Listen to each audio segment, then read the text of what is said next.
el silencio siempre ha sido mi compra más costosa. Mientras otras personas de 33 años gastan su dinero en viajes a Europa, en ropa de diseñador o en los últimos modelos de teléfonos inteligentes, yo gasto el mío en aislamiento. Vivo en un departamento en la colonia Roma Norte, en la Ciudad de México. No es el más grande, ni tiene la mejor vista, pero tiene algo que para mí vale más que el oro: paredes con aislamiento acústico y ventanas de doble panel. Aquí dentro, el caos de la ciudad no existe. Aquí dentro, los gritos de mi infancia no pueden alcanzarme. O al menos, eso es lo que me gusta creer. Era un martes por la noche, o más bien, ya era miércoles por la madrugada. El reloj digital en mi mesita de noche marcaba las 2:14 de la mañana. Estaba despierta, no por insomnio, sino por esa vieja costumbre de revisar los balances financieros de mi propia vida cuando el mundo duerme. Soy Maite, auditora interna de una cadena hotelera de lujo. Mi trabajo consiste en encontrar errores, detectar fraudes y asegurarme de que los números cuadren hasta el último centavo. Quizás por eso mi vida personal es tan espartana. Cuando pasas el día viendo cómo la gente desperdicia millones, aprendes a valorar la austeridad. Estaba a punto de cerrar mi computadora portátil y apagar la lámpara de lectura cuando el teléfono, que había dejado cargando sobre el escritorio, se iluminó. La pantalla brilló con una intensidad agresiva en la oscuridad de la habitación. No necesité ver el nombre para saber quién era. A esa hora, solo llaman las tragedias o mi familia. Y en mi caso, suelen ser la misma cosa. Miré la pantalla. Mamá. El nombre parpadeaba como una advertencia de peligro. Mi estómago se contrajo, ese viejo reflejo condicionado que no he podido eliminar ni con años de terapia ni con kilómetros de distancia. El instinto me gritaba que no contestara. Que dejara que el buzón de voz se tragara el veneno. Pero soy la hija mayor. Soy la responsable. Soy la que arregla las cosas. Deslicé el dedo por la pantalla y llevé el teléfono a mi oído, preparándome para el impacto. ¿Bueno? Dije, mi voz ronca por el desuso de las últimas horas. No hubo un hola, ni un ¿cómo estás, hija?, ni siquiera una disculpa por la hora. Solo escuché la respiración entrecortada de Griselda, mi madre, como si hubiera estado corriendo un maratón o huyendo de un incendio. Maite, gracias a Dios contestas, dijo, su voz temblando con esa mezcla de pánico y exigencia que conocía tan bien. Tienes que hacer una transferencia ahora mismo. Es urgente. Me senté en el borde de la cama, frotándome los ojos con la mano libre. Sentía el frío del suelo de madera bajo mis pies descalzos, un ancla a la realidad. Mamá, son las 2 de la mañana, respondí, manteniendo el tono plano, profesional. El mismo tono que uso cuando le explico a un gerente que no puede facturar sus cenas personales como gastos de empresa. ¿Qué pasó? ¿Es también tú y papá? Es tu hermana. Griselda casi gritó, y tuve que alejar el auricular de mi oído. Soraya está en problemas, Maite. Está en Cancún, en ese resort exclusivo donde se está hospedando para su trabajo de imagen. Casi solté una carcajada amarga. Trabajo de imagen. Así es como mi madre llamaba a las vacaciones interminables de Soraya, mi hermana de 25 años. Soraya, la influencer, con 5.000 seguidores comprados que se cree la próxima gran estrella de las redes sociales. ¿Y qué pasó esta vez? Pregunté, aunque ya me imaginaba la respuesta. Bloquearon sus tarjetas, explicó mi madre, hablando tan rápido que las palabras se atropellaban. Al parecer hubo un error con el banco, o un sistema caído, no sé. El punto es que no la dejan salir del hotel si no liquida la cuenta de los extras. Están amenazando con llamar a la policía local, Maite. Imagínate el escándalo. Una artista como ella en una patrulla. Respiré hondo. Conté hasta 3. ¿De cuánto estamos hablando, mamá? Hubo una pausa al otro lado de la línea. Una pausa calculada. Mi madre sabía que la cifra iba a doler. 60.000 pesos. El silencio volvió a mi habitación, pero esta vez no era pacífico. Era pesado. 60.000 pesos. Eso era lo que ganaba una familia promedio en meses de trabajo duro. Eso era más de lo que yo gastaba en comida en medio año. Y Soraya se lo había gastado en... ¿Qué? ¿Masajes? ¿Champán? ¿Cenas privadas en la playa? No, dije. Simple. Directo. ¿Qué dijiste? La voz de Griselda bajó una octava, volviéndose peligrosa. Dije que no, mamá. No voy a transferir 60.000 pesos a las 2 de la mañana para pagar los caprichos de Soraya. No son caprichos. Estalló ella. Es una emergencia. ¿Quieres que tu hermana vaya a la cárcel? ¿Quieres arruinar su reputación? Ella está construyendo una marca, Maite. Tú no entiendes de estas cosas porque vives encerrada en tus números y en tu vida gris, pero la imagen cuesta dinero. La imagen cuesta dinero, pero la dignidad es gratis, y Soraya no tiene ninguna, repliqué, sintiendo como el calor subía por mi cuello. Hace un mes me pediste 20.000 pesos para un bolso que supuestamente le habían robado, y luego la vi en sus historias de Instagram estrenando uno nuevo. No soy su cajero automático, mamá. Tengo mis propios gastos. Tengo mi vida. ¿Tu vida? Se burló Griselda, y el veneno en su voz era tan espeso que casi podía saborearlo. ¿Qué vida, Maite? ¿Esa vida solitaria en tu departamento vacío? ¿Para qué quieres el dinero? ¿Para llevártelo a la tumba? Tu hermana está viviendo, está experimentando el mundo. Ella tiene chispa, tiene luz. Tú solo tienes suerte de tener ese trabajo aburrido que paga bien. Cada palabra era un dardo dirigido a mis puntos más vulnerables. Mi madre siempre ha sido una experta francotiradora emocional. Sabía exactamente dónde golpear. Sabía que mi soledad era mi armadura, pero también mi herida. Tengo ese trabajo aburrido porque me partí la espalda estudiando mientras ustedes le pagaban clases de actuación. Y modelaje a Soraya, dije, mi voz endureciéndose. Y ese dinero es mío. Me lo he ganado auditando cuentas hasta que me arden los ojos. No se lo voy a dar para que siga fingiendo ser millonaria. Eres una tacaña amargada, escupió mi madre. La frase flotó en el aire, fea y distorsionada. Siempre lo has sido.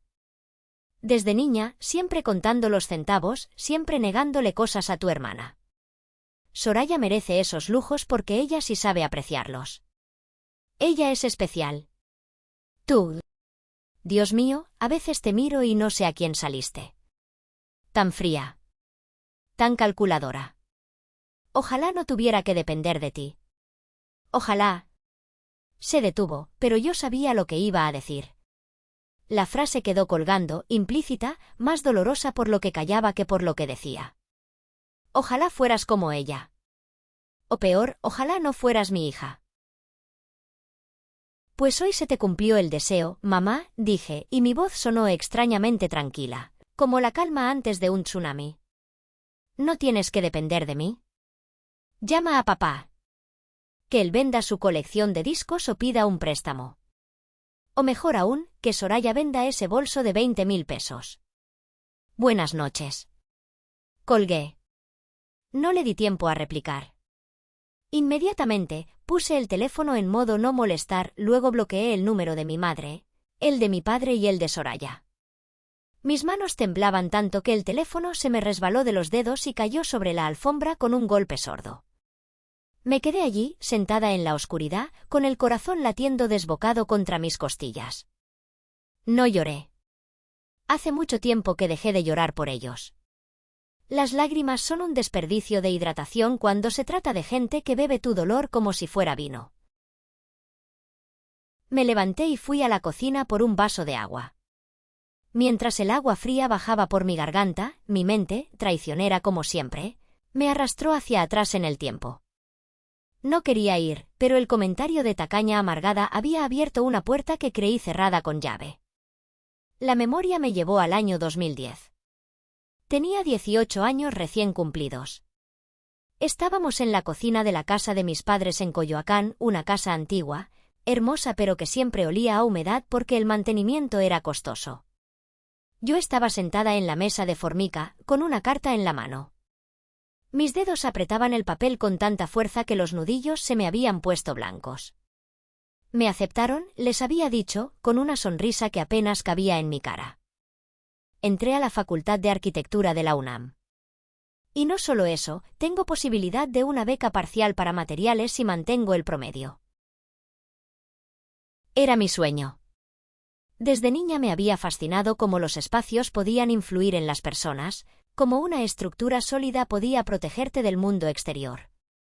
Quería construir refugios, tal vez porque nunca sentí que tuviera uno real. Mi padre, Efraín, estaba leyendo el periódico. Bajó las hojas lentamente y me miró por encima de sus lentes bifocales.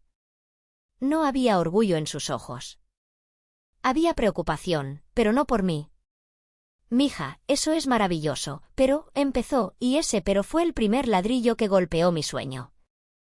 «Hemos estado haciendo cuentas con tu mamá. La arquitectura es una carrera muy cara. Maquetas, planos, materiales importados. Es mucho dinero, Maite». «¿Puedo trabajar?», insistí, sintiendo cómo la desesperación empezaba a burbujear en mi pecho. «Puedo trabajar los fines de semana. La beca ayudará». Griselda, que estaba cortando fruta para Soraya, se dio la vuelta. Soraya tenía 10 años en ese entonces, una niña preciosa con rizos dorados y una sonrisa que podía derretir glaciares, o eso decían todos. «Maite, sé realista», dijo mi madre, con ese tono condescendiente que usaba para explicarme por qué el cielo es azul. «Tu hermana acaba de ser aceptada en la Academia de Ballet rusa. Es una oportunidad única. Los profesores dicen que tiene un don natural. Las colegiaturas, el vestuario, las zapatillas de punta, todo eso cuesta una fortuna. No podemos pagar tu carrera de arquitectura y el ballet de Soraya al mismo tiempo». «¿Y por qué tengo que ser yo la que renuncie?», pregunté, la voz quebrándoseme. «Es la universidad, mamá. Es mi futuro. El ballet es un hobby». El silencio que siguió fue absoluto. Mi madre dejó el cuchillo sobre la tabla con un golpe seco. Se acercó a mí, me tomó de la barbilla y me obligó a mirarla a los ojos. «Nunca vuelvas a llamar hobby al talento de tu hermana», susurró con fiereza. «Ella va a ser alguien. Ella va a brillar. Tú eres inteligente, Maite, pero eres ordinaria. Necesitamos que estudies algo práctico, algo rápido. Contaduría. Auditoría. Algo donde puedas empezar a ganar dinero pronto y ayudar a la familia». «Pero yo quiero diseñar edificios», susurré, las lágrimas resbalando por mis mejillas. «Y nosotros queremos comer y que tu hermana tenga un futuro», sentenció mi padre, cerrando el periódico. «Está decidido. Te inscribirás en contaduría. Eres buena con los números. Será fácil para ti». Y así fue. Enterré mis sueños bajo columnas de activos y pasivos. Estudié contaduría pública, me gradué con honores no por pasión, sino por rabia. Cada 10 que sacaba era un insulto silencioso a su falta de fe. Trabajé, ahorré, me fui de casa el día que firmé mi contrato indefinido y nunca miré atrás. O eso creía. De vuelta en mi cocina, en el presente, dejé el vaso de agua sobre la encimera con demasiada fuerza. El agua salpicó el granito oscuro. «Ordinaria», dije en voz alta, probando la palabra en mi lengua. Hoy, la ordinaria Maite tenía un fondo de emergencia, un plan de retiro y un departamento propio. La extraordinaria, Soraya tenía una cuenta bloqueada en un hotel de Cancún y una deuda de 60.000 pesos que no podía pagar. Regresé a la cama, pero el sueño se había evaporado. Pasé el resto de la noche mirando el techo, contando las vigas invisibles, calculando estructuras mentales que nunca construiría. Cuando salió el sol, pintando el cielo de la Ciudad de México de un gris contaminado y anaranjado, me sentí extrañamente tranquila. Esa calma fría que te invade cuando finalmente aceptas que el tumor debe ser extirpado. Me duché, me vestí con mi traje sastre color azul marino, mi armadura profesional, y me maquillé para ocultar las ojeras. Salí de mi edificio y subí a mi auto, un Honda Civic de hace 5 años, impecable, con el mantenimiento al día. Mientras conducía hacia las oficinas corporativas en Polanco, noté algo extraño. Mi teléfono, que había desbloqueado al salir de casa, estaba en silencio absoluto. No había mensajes de odio de mi madre. No había notas de voz llorosas de mi padre. No había insultos mal escritos de Soraya. Eso me inquietó más que los gritos. Griselda no es de las que se rinden. Si le digo que no, ella escala el conflicto. Llama a mis tías, a mis primos, pone estados en Facebook sobre hijos ingratos. El silencio total era sospechoso. Era táctico. Llegué a mi oficina en el piso 15. La vista desde aquí dominaba el bosque de Chapultepec. Me senté, encendí mi computadora y traté de concentrarme en la auditoría trimestral del Hotel Paraíso. Pero los números bailaban ante mis ojos. A las 10:30 de la mañana, sonó el teléfono fijo de mi escritorio. No el celular, sino la línea directa de la empresa. Fruncí el ceño. Pocas personas tenían este número directo. Clientes VIP, directivos regionales y referencias de emergencia. Auditoría interna, habla Maite, contesté, activando mi voz profesional. Buenos días, ¿hablo con la licenciada Maite, hija de los señores Efraín y Griselda? Preguntó una voz masculina, grave y cortante. No sonaba como un vendedor, ni como un cobrador de tarjetas de crédito habitual. Sonaba a problemas legales. Soy yo. ¿Quién habla? Le habla el licenciado Ramiro, del Departamento Jurídico de Crédito Rápido Soluciones Financieras. La llamamos porque usted figura como referencia principal y, según nuestros registros, como parte interesada en el contrato de préstamo hipotecario número CJ4820. Sentí un escalofrío recorrer mi columna vertebral. Debe haber un error, licenciado, dije, manteniendo la calma. Mis padres no tienen ninguna hipoteca. Terminaron de pagar su casa en Coyoacán hace 10 años. Yo misma revisé los documentos de liberación de gravamen en el año 2018. Hubo un sonido de papeles moviéndose al otro lado de la línea. Lamento informarle que la propiedad fue hipotecada nuevamente hace 18 meses, dijo el licenciado Ramiro, y cada palabra caía como una losa de concreto. Se solicitó un préstamo con garantía hipotecaria por un monto capital de 3.800.000 pesos. El préstamo está en mora severa. Se han incumplido los últimos 6 pagos mensuales. El contrato estipula una cláusula de ejecución inmediata en caso de impago prolongado. Estamos procediendo al embargo. El mundo se detuvo. Los sonidos de la oficina, el tecleo de mis compañeros, la impresora funcionando, el murmullo de las conversaciones, se desvanecieron. Solo escuchaba el zumbido de mi propia sangre en los oídos. 3.800.000 pesos. Casi 4 millones. Mis padres vivían de una pensión modesta y de lo que yo les enviaba ocasionalmente para medicinas. ¿Cómo diablos habían conseguido un préstamo de esa magnitud? ¿Y en qué se habían gastado casi 4 millones de pesos en 1 año y medio? Su casa seguía igual de vieja. No tenían auto nuevo. No viajaban. Licenciado, dije, y me sorprendió lo firme que sonaba mi voz, a pesar de que mis manos estaban heladas, necesito ver ese contrato. Ahora mismo. Estamos ubicados en la calle Hamburgo, número 210. Mis padres, los titulares, no responden a las llamadas y nuestros gestores de cobranza están en camino al domicilio para tomar posesión. Si usted tiene interés legítimo, le sugiero que venga de inmediato. Voy para allá. Colgué. No pedí permiso a mi jefe. Simplemente tomé mi bolso, las llaves del auto y salí corriendo hacia el elevador. Mientras el cubículo de metal descendía, mi mente de auditora empezó a trabajar a 1000 por hora, dejando de lado a la hija herida. 3.800.000 pesos. 18 meses. Eso significaba más de 200.000 pesos mensuales de gasto promedio. Mis padres no gastaban eso. Mi padre usa los mismos zapatos desde hace 3 años. Mi madre recicla los regalos de Navidad. Alguien más estaba gastando ese dinero. Y solo había una persona en esa familia con un apetito insaciable por lo ajeno. Conduje hacia las oficinas de la financiera con una mezcla de terror y una furia fría que empezaba a cristalizarse en mi pecho. No sabía lo que iba a encontrar, pero sabía una cosa: los números no mienten. Las personas sí, pero los números nunca. Y hoy iba a hacer que los números hablaran, aunque sus gritos destruyeran lo poco que quedaba de mi familia. La oficina de crédito rápido no estaba en un rascacielos de cristal, sino en un edificio antiguo de la colonia Juárez, con una fachada que necesitaba pintura y un vestíbulo que olía a cera vieja y desesperación.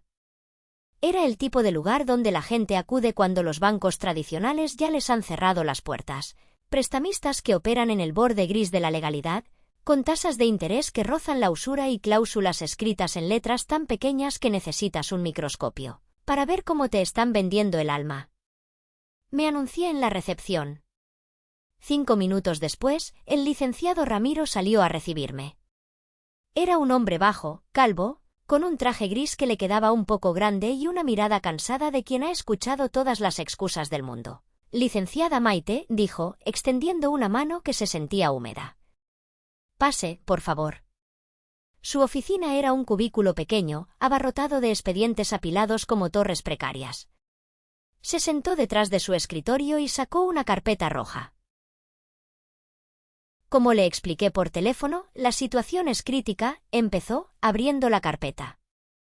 El préstamo se otorgó bajo la premisa de inversión empresarial. Se presentaron facturas pro forma de una supuesta galería de arte y consultoría de imagen. Mis padres no tienen ninguna galería, interrumpí, sentándome al borde de la silla dura. Lo sabemos ahora, dijo él, sin inmutarse.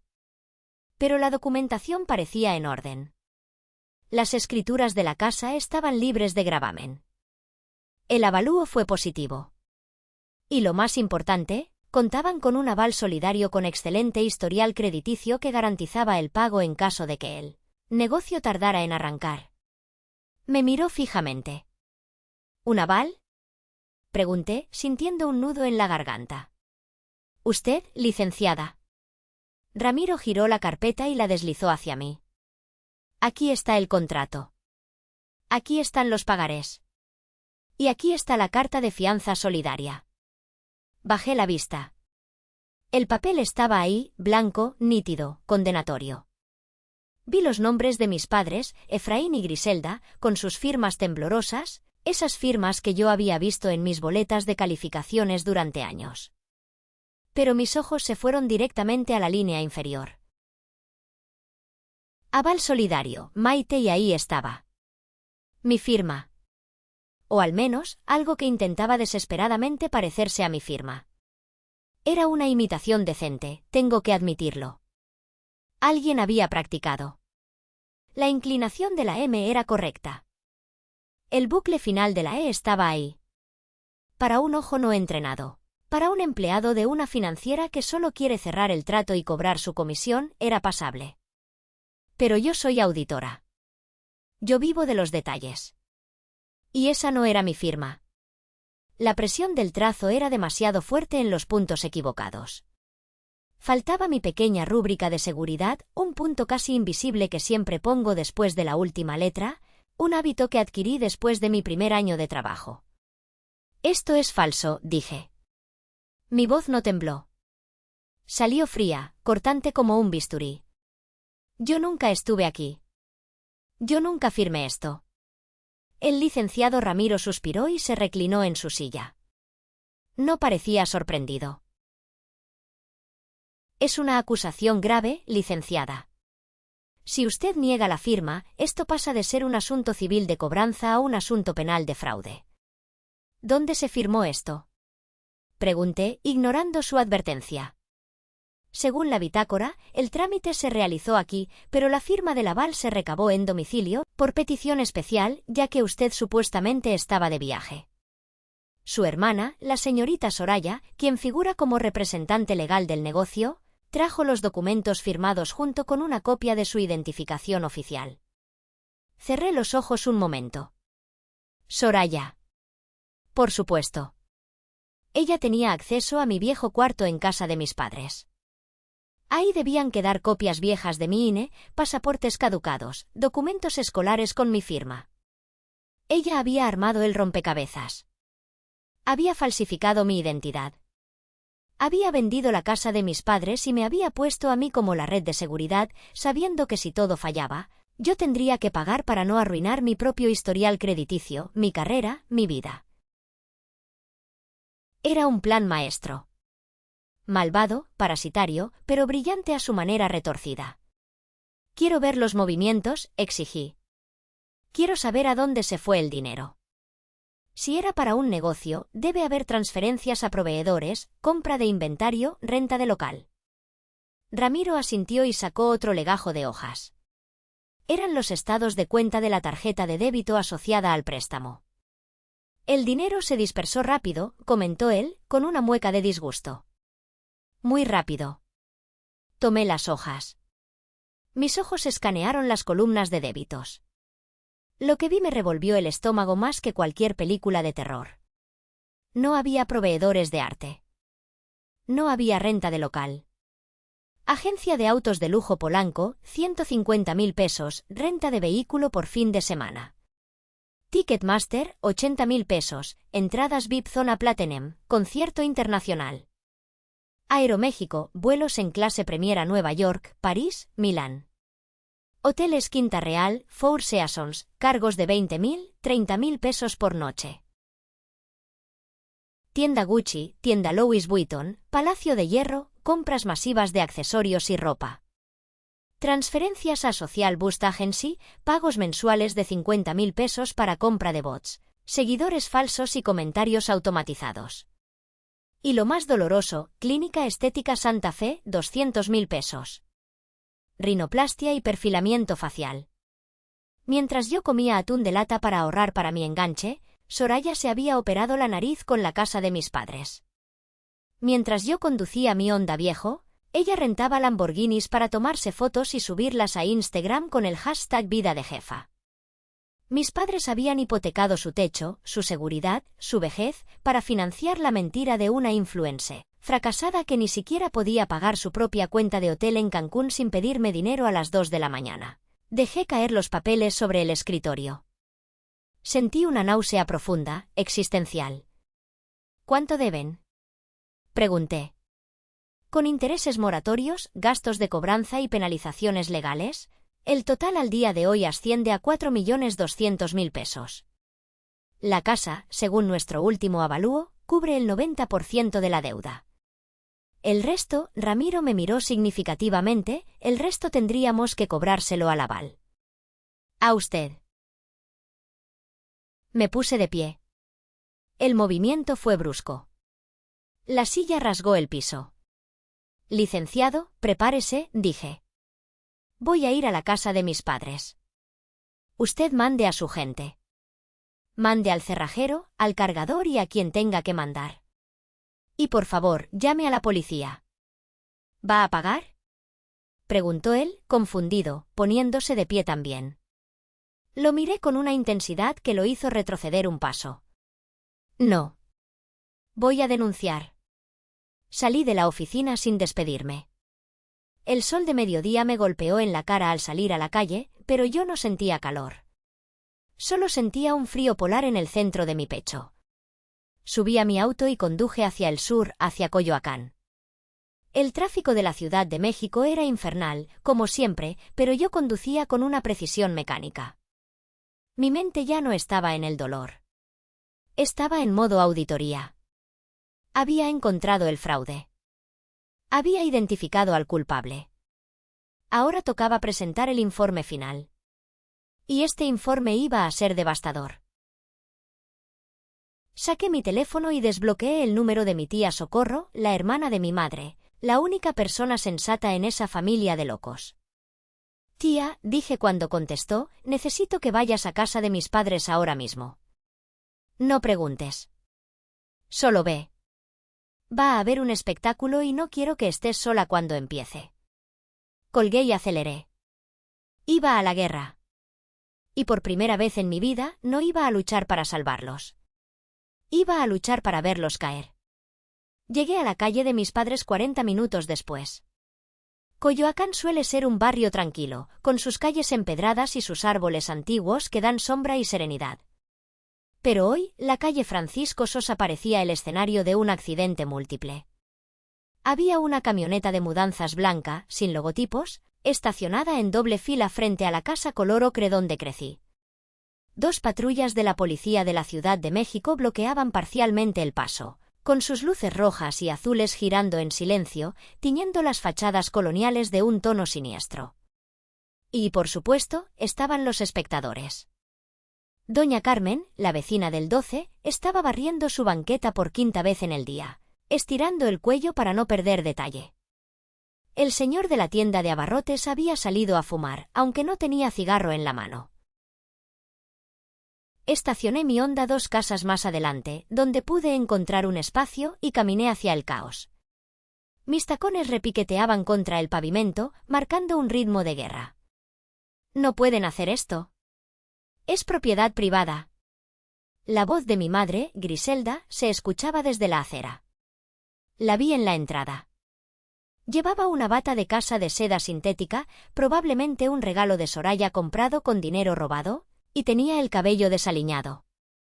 Estaba forcejeando con un cargador que intentaba sacar un sofá de piel beige, uno que habían comprado hacía 6 meses presumiendo que era italiano. Señora, por favor, apártese. Tenemos una orden judicial, decía el actuario, un hombre joven con una carpeta bajo el brazo, tratando de mantener la compostura. Es un error. Mi hija va a arreglar esto, gritaba ella, aferrándose al marco de la puerta. Mi padre, Efraín, estaba sentado en la banqueta, con la cabeza entre las manos. Parecía haber envejecido 10 años en 10 horas. A su lado, para mi sorpresa, había 2 maletas Louis Vuitton apiladas. Y ahí estaba ella. Soraya.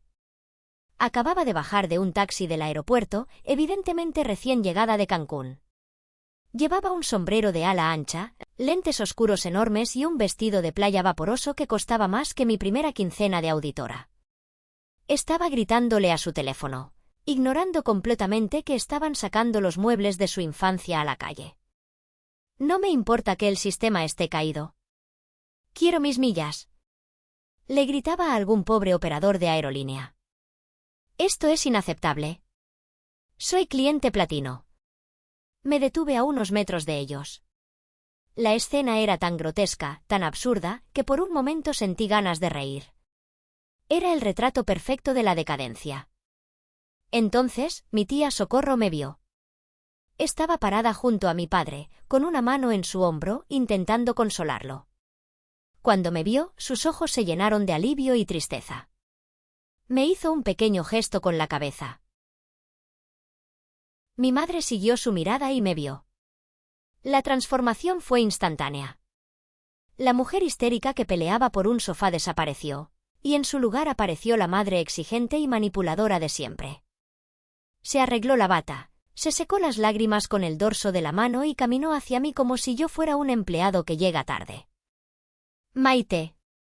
«Por fin», exclamó, señalando al actuario. «Dile a estos brutos que se detengan. Explícales que es un malentendido del banco.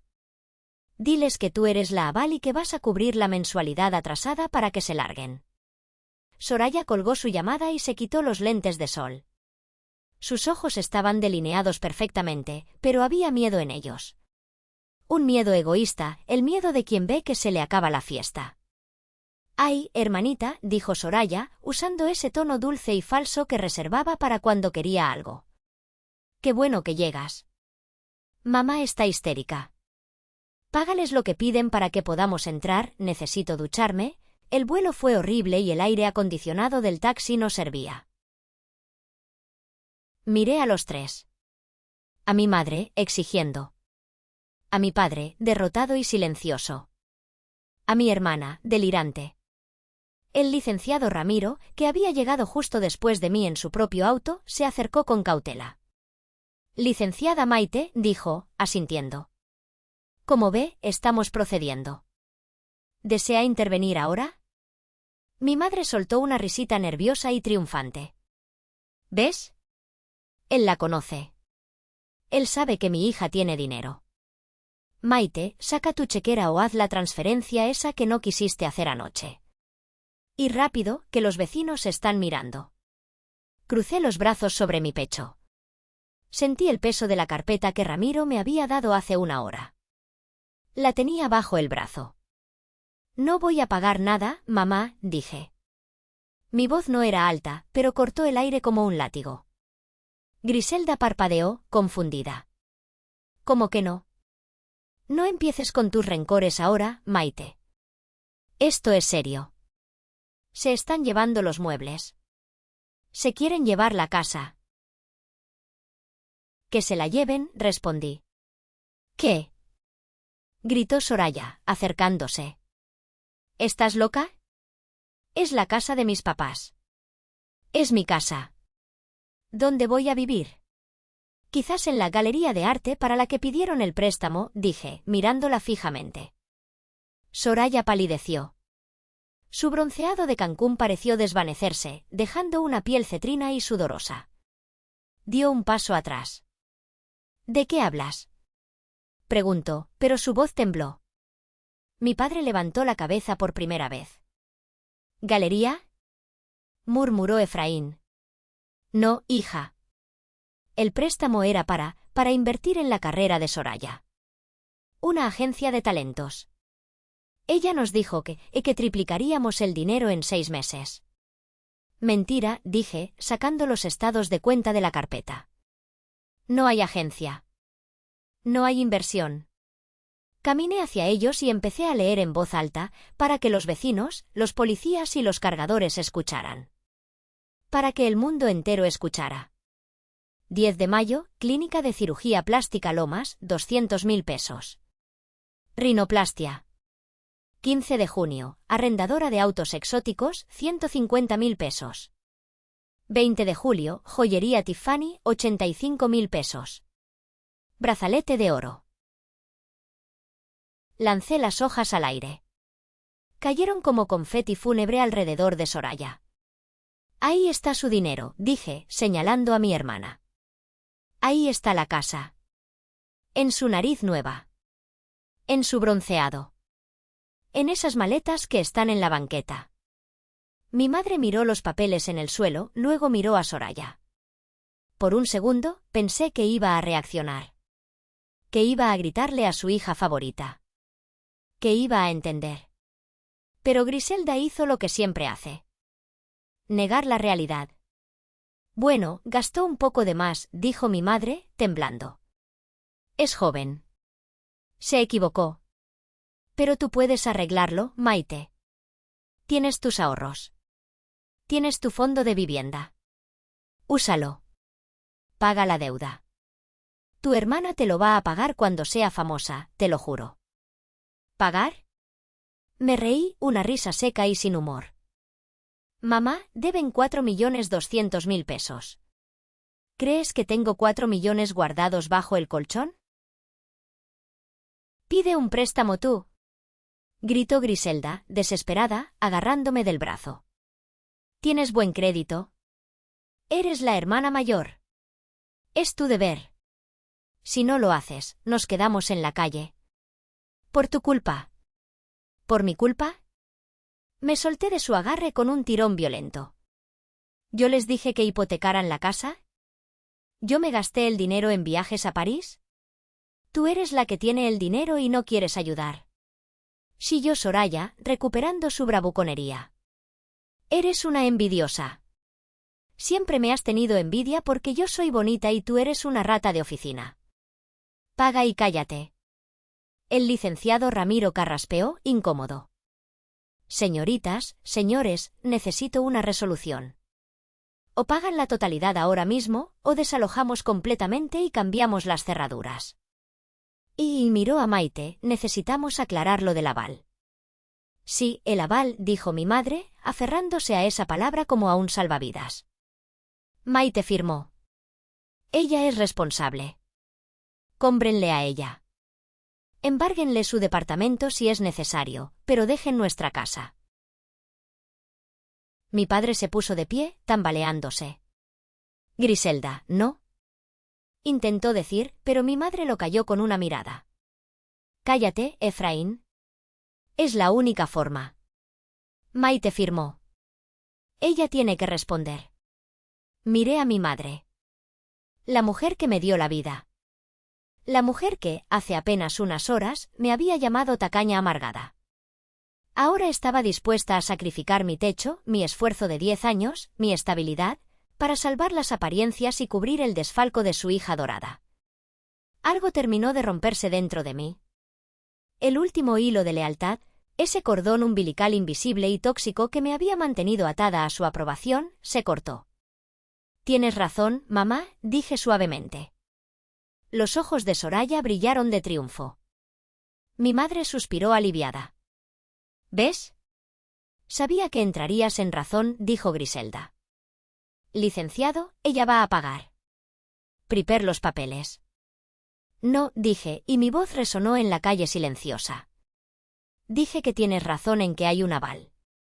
Pero te equivocas en quién lo firmó. Me giré hacia el licenciado Ramiro y hacia los 2 policías que estaban observando la escena con aburrimiento. Oficiales, dije, levantando la voz. Quiero reportar un delito. ¿Qué haces? Susurró Soraya, dando un paso atrás. Quiero reportar un fraude, falsificación de documentos y robo de identidad, dije, señalando a mi hermana con un dedo acusador. Yo no firmé esos papeles.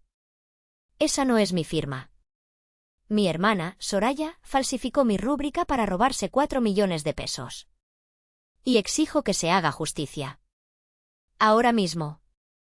Si te está gustando esta historia y quieres ver cómo termina el enfrentamiento entre Maite y su familia, por favor dale me gusta al vídeo y suscríbete al canal. Ayúdanos a crecer dejando un comentario con el nombre de tu ciudad. Queremos saber desde dónde nos escuchas. Ahora, volvamos al momento decisivo.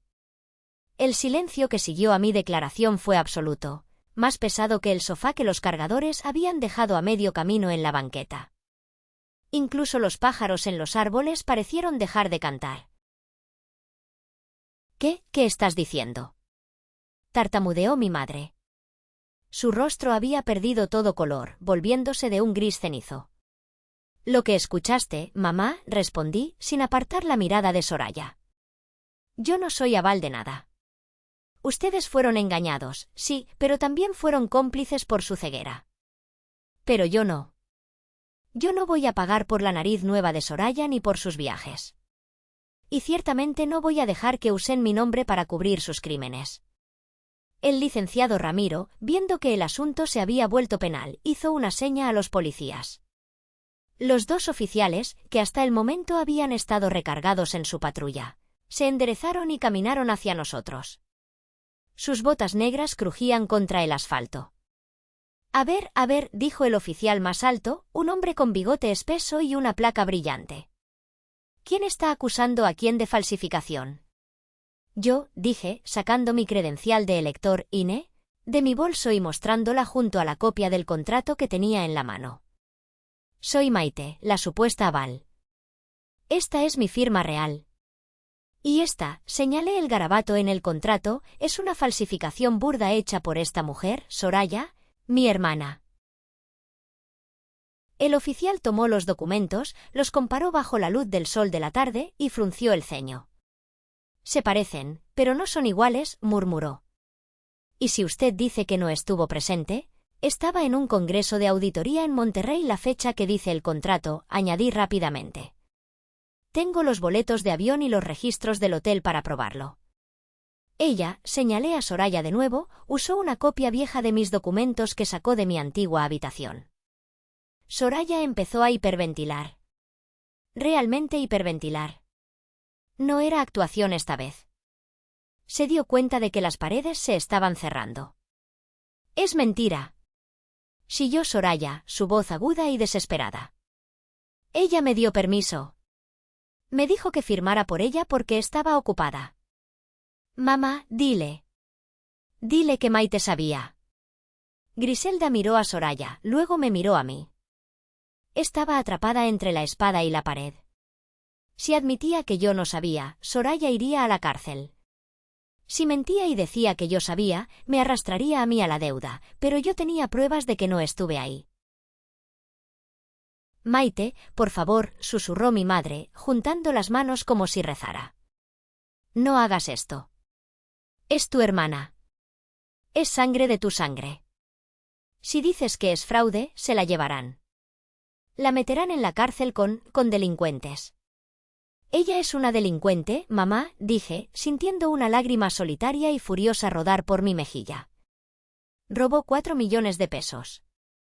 Falsificó la firma de su propio padre y la mía. Y ustedes dejaron que pasara. Ustedes aplaudieron cada bolso nuevo, cada viaje, creyendo sus mentiras porque querían creer que su princesa era exitosa. Me acerqué a mi madre, invadiendo su espacio personal. Anoche me dijiste que ojalá no fueras mi madre. Que yo era una tacaña. Bueno, mamá, esta tacaña no va a pagar. Y como el aval es falso, la deuda recae 100% sobre la garantía hipotecaria. Me giré hacia el licenciado Ramiro. Licenciado, ejecute el embargo. La casa es suya. El aval es nulo por vicio de consentimiento y fraude. Y si intentan cobrarme un centavo, demandaré a su financiera por negligencia en la verificación de identidad. Ramiro, pálido, asintió frenéticamente. Entendido, licenciada. Procedemos solo contra el inmueble. Y estamos obligados a presentar cargos contra la persona que presentó la documentación falsa. El oficial de policía sacó las esposas. El sonido metálico del acero chocando contra el acero fue el sonido más fuerte en todo Coyoacán. Señorita Soraya, dijo el oficial, dese la vuelta y ponga las manos en la espalda. Queda detenida por presunto fraude bancario y falsificación de documentos oficiales. No. El grito de Soraya fue desgarrador. Mamá. Papá. Hagan algo. Maite, por favor. Te lo pagaré. Haré lo que sea. No me dejes ir. Efraín intentó levantarse, pero sus piernas fallaron y cayó de rodillas en la banqueta, sollozando como un niño. Griselda se lanzó contra el policía, golpeando su pecho con sus puños débiles. No se la lleven. Es una niña. ¿No sabe lo que hace? Gritaba mi madre. El segundo oficial tuvo que sujetar a mi madre para separarla. Señora, cálmese o también tendremos que llevarla por obstrucción a la justicia. Vi cómo esposaban a Soraya. Vi cómo el sombrero de ala ancha se le caía y nadie lo recogía. Vi cómo la influencer, que presumía de una vida perfecta, era empujada hacia la parte trasera de una patrulla sucia, con el maquillaje corrido y los mocos escurriendo por su nariz operada de 200.000 pesos. Nuestras miradas se cruzaron un último segundo antes de que cerraran la puerta. En sus ojos ya no había soberbia. Solo había terror puro. Y odio. Mucho odio. Te odio, Maite, articuló con los labios a través del vidrio. Te odio. Yo no respondí. Solo miré. Cuando la patrulla arrancó, llevándose a la hija dorada, me quedé sola en la banqueta con mis padres destruidos y una casa que ya no era suya. El licenciado Ramiro dio la orden y los cargadores reanudaron su trabajo. Sacaron el televisor de 70 pulgadas. Sacaron la mesa del comedor donde me habían dicho que yo era ordinaria. Sacaron los cuadros. Sacaron la vida entera de mis padres, caja por caja. Mi madre, ahora sin fuerzas, se dejó caer junto a mi padre. Levantó la vista y me miró. Sus ojos eran 2 pozos negros de desesperación. ¿Estás feliz?, susurró Griselda, con la voz rota. ¿Estás satisfecha? Nos quitaste todo. Nos quitaste la casa. Nos quitaste a Soraya. Eres un monstruo, Maite. Un monstruo de hielo. Miré la casa vacía. Miré el cielo de la tarde. No, mamá, dije suavemente. Yo no les quité nada. Yo solo dejé de sostener el techo que ustedes mismos prendieron fuego. Me di la vuelta. Mi tía Socorro estaba ahí, llorando en silencio.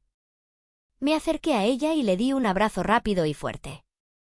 Cuídalos, tía, si puedes, le susurré. Pero no les des dinero. Por favor, no les des dinero. Vete, mi niña, me dijo ella al oído. Vete y vive. Ya hiciste suficiente. Caminé hacia mi auto sin mirar atrás. Escuchaba los sollozos de mi madre a mis espaldas, mezclados con el ruido de los muebles siendo arrastrados. Entré en mi Honda, cerré la puerta y el aislamiento acústico funcionó. El mundo exterior se apagó. Arranqué el motor. Mis manos ya no temblaban. Puse primera y aceleré, alejándome de Coyoacán, alejándome de la culpa, alejándome del papel de salvadora que nunca pedí. Los meses siguientes pasaron como una secuencia de diapositivas borrosas, pero cada una traía consigo una claridad dolorosa y necesaria. La casa de Coyoacán se perdió definitivamente. El banco la remató en una subasta 3 meses después. Mis padres, sin un peso y con el crédito destrozado de por vida, tuvieron que mudarse a Ecatepec, a un cuarto trasero en la casa de una prima lejana de mi padre que aceptó recibirlos por lástima. Mi tía Socorro me contó que mi madre pasa los días sentada en una silla de plástico, mirando la pared, murmurando sobre la injusticia del mundo y sobre cómo su hija mayor la traicionó. Mi padre consiguió un trabajo de empacador en un supermercado para poder comprar comida. Es un final triste para un hombre que trabajó toda su vida, pero es el final que él firmó cuando puso su nombre en esos papeles sin leerlos. En cuanto a Soraya, la justicia no fue tan rápida como en las películas, pero fue implacable. Sin dinero para un abogado privado, y yo, por supuesto, me negué a pagar uno, le asignaron un defensor de oficio. El caso era sólido: fraude bancario, falsificación de documentos, usurpación de identidad. La fiscalía no tuvo piedad, especialmente porque la financiera quería usarla como ejemplo. Le dieron 4 años de prisión. Actualmente está en el penal de Santa Marta, Acatitla. No la he visitado. No pienso hacerlo. Pero sí vi su última publicación. Antes de que borraran sus redes sociales, la noticia de su arresto se filtró. Los comentarios en su Instagram pasaron de diosa, reina, a ladrona, qué vergüenza, fake. Sus 5.000 seguidores comprados no pudieron salvarla. Su marca personal se convirtió en una ficha policial. Yo cambié. Vendí mi departamento en la Roma. Demasiados recuerdos de noches sin dormir. Compré un lugar más pequeño, pero con una terraza enorme llena de plantas, en la colonia Narvarte. Es un lugar lleno de luz. Renuncié a mi trabajo en la cadena hotelera. Me di cuenta de que auditar los errores de los demás ya no me llenaba. Con mis ahorros, esos que mi madre quería que usara para pagar la deuda, me inscribí en una maestría en diseño de interiores. No es arquitectura, pero es cercano. Estoy aprendiendo a crear espacios hermosos, a transformar el caos en orden y belleza. A veces, por las noches, todavía siento un eco de culpa. Es esa voz pequeña, implantada por mi madre, que me dice que soy mala, que soy egoísta. Pero luego miro mi cuenta bancaria, miro mis plantas floreciendo, miro la paz que reina en mi sala, y la voz se apaga. Aprendí que el amor incondicional no significa tolerancia incondicional. Aprendí que decir no es una oración completa. Y aprendí que no puedes salvar a alguien que está enamorado de su propio ahogamiento sin ahogarte tú también. El sábado pasado fue mi cumpleaños número 34. No hubo fiesta grande. Solo vinieron 2 amigas y mi tía Socorro. Comimos pastel, bebimos vino y nos reímos. Nadie me pidió dinero. Nadie me comparó con nadie. Nadie me dijo que era ordinaria. Y por primera vez en mi vida, cuando apagué las velas, no deseé ser otra persona. Deseé ser exactamente quien soy, Maite, la mujer que se salvó a sí misma. A menudo me pregunto sobre el karma. Muchos piensan que el karma es una fuerza mística que castiga a los malos, pero yo creo que es simplemente la acumulación lógica de nuestras decisiones. Mis padres decidieron vivir de apariencias, decidieron idolatrar a una hija y explotar a la otra. Soraya decidió creer que el mundo le debía todo. Y yo decidí cortar la cuerda. El resultado no fue un castigo divino, fue una consecuencia matemática. Como en una auditoría, si gastas más de lo que tienes, si mientes en los balances, tarde o temprano llega la quiebra. La quiebra de mi familia fue financiera y moral. La mía fue solo emocional, y de esa, afortunadamente, uno se recupera con el tiempo. Hoy soy libre, y esa libertad vale más que cualquier casa en Coyoacán o cualquier bolso de diseñador. Pero la pregunta sigue flotando en el aire, y a veces me despierta en la madrugada. ¿Hice lo correcto? ¿Soy realmente un monstruo por tener el dinero para salvarlos y elegir no hacerlo? ¿O soy una sobreviviente que finalmente puso un límite? Si tú hubieras visto tu firma falsificada en una deuda millonaria por tu propia hermana, ¿la habrías perdonado o habrías dejado que se la llevaran esposada como hice yo? Gracias por escuchar esta historia hasta el final. Si te ha conmovido, si te ha hecho enojar o si te ha hecho reflexionar, por favor dale me gusta al vídeo y suscríbete al canal. No olvides activar la campanita para no perderte la próxima historia de drama, traición y justicia. Y cuéntanos en los comentarios, ¿qué habrías hecho tú en el lugar de Maite? Te leemos.